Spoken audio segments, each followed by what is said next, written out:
नमस्कार साथियों, मैं श्रीमती रीता मंडल गढ़ कहानियाँ के 13वें सत्र में आप सभी का बहुत बहुत स्वागत करती हूँ। जी हाँ, गढ़ कहानियाँ मतलब गणित की मजेदार कहानियाँ। आज के सत्र में मैं लेकर आई हूँ गणित की अवधारणा ग्राफ से संबंधित एक मजेदार कहानी, जिसका मुख्य पात्र है गोलू। तो बच्चों, तैयार है ना आप गोलू की दिनचर्या और ग्राफ का जादू नामक कहानी सुनने के लिए? तो चलिए शुरू करते हैं। गोलू एक बहुत ही चंचल और नटखट लड़का था। वह हर चीज में मजा ढूंढ लेता था, लेकिन गणित के ग्राफ से उसे बहुत डर लगता था। उसे लगता था कि ये लाइनें और बार ग्राफ सिर्फ गणित की किताबों में उलझाने के लिए ही बनी है। एक दिन गोलू सुबह स्कूल जाने के लिए देर से उठा। गोलू की मम्मी चिल्लाई, गोलू, तुम कभी समय पर उठने की आदत नहीं डालते हो। कब तुम्हारी समय पर उठने की आदत बनेगी? गोलू ने जम्हाई लेते हुए कहा, मम्मी, मैं कोशिश करता हूँ, लेकिन टाइम का पता ही नहीं चलता। तभी गोलू की मम्मी मुस्कुराई और कहा, तो क्यों ना हम तुम्हारी दिनचर्या का ही ग्राफ बना ले? गोलू ने कहा, ग्राफ? अरे नहीं नहीं, वो तो गणित की किताब में ही अच्छा लगता है। गोलू ने यह कहकर अपना सिर पकड़ लिया, लेकिन मम्मी ने जबरदस्ती उसे कागज और पेंसिल पकड़ाई और कहा, चलो अपनी दिनचर्या को ग्राफ में डालकर देखो।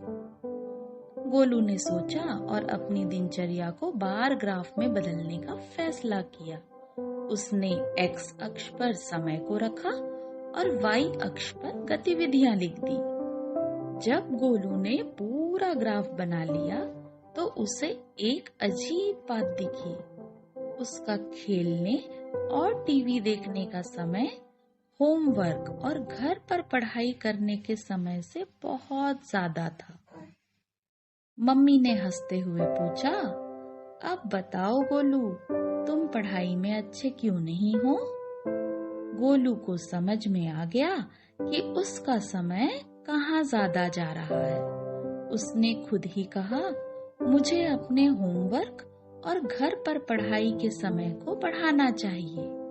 अगले दिन से गोलू ने एक नया ग्राफ बनाया, जिसमें उसने घर पर पढ़ाई के लिए और होमवर्क के लिए समय को बढ़ा दिया और टीवी देखने का समय घटा दिया। अब क्या था, कुछ ही हफ्तों में उसके स्कूल में नंबर बेहतर आने लगे। गोलू को अब समझ आ गया था कि ग्राफ सिर्फ गणित की किताबों तक सीमित नहीं है, बल्कि यह हमारी असली जिंदगी को बेहतर बनाने का भी जरिया है। अब जब भी मम्मी उसे कोई काम करने को कहती, तो गोलू हंसकर कहता, पहले देखते हैं इसका ग्राफ क्या कहता है।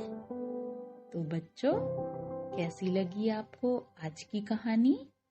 आप भी अपने पढ़ाई करने के समय का ग्राफ जरूर बनाइएगा। अपनी दिनचर्या का ग्राफ बनाकर देखिएगा किस चीज में आप अपना ज्यादा समय व्यतीत कर रहे हैं। तो अगली कहानी के साथ मैं अगली सीरीज में आप सभी से पुनः मिलूंगी। तब तक धन्यवाद।